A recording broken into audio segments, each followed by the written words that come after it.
Hi, in this video we are going to discuss about application of Bernoullis theorem in solving Bernoullis theorem in solving problems.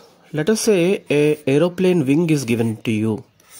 Let us say this is an aeroplane.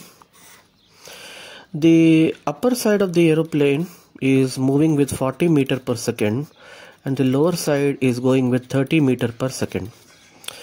Let us say the wing area is given as 5 meter square, and the wing has a mass of 300 kg. That is the mass of this wing. So what is the net force acting on the wing? That is the question. So here we can apply the Bernoullis theorem.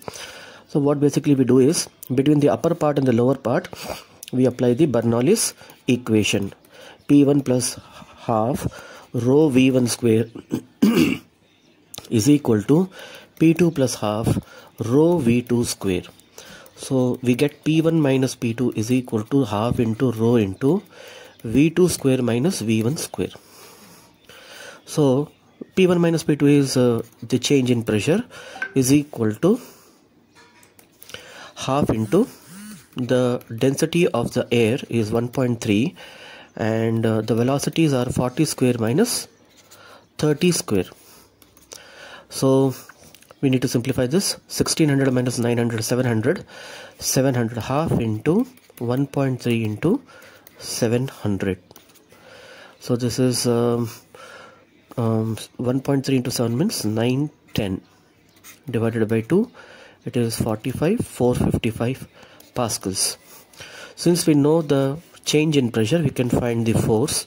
Force is equal to delta P into area, which is equal to 455 into the area is given as 5.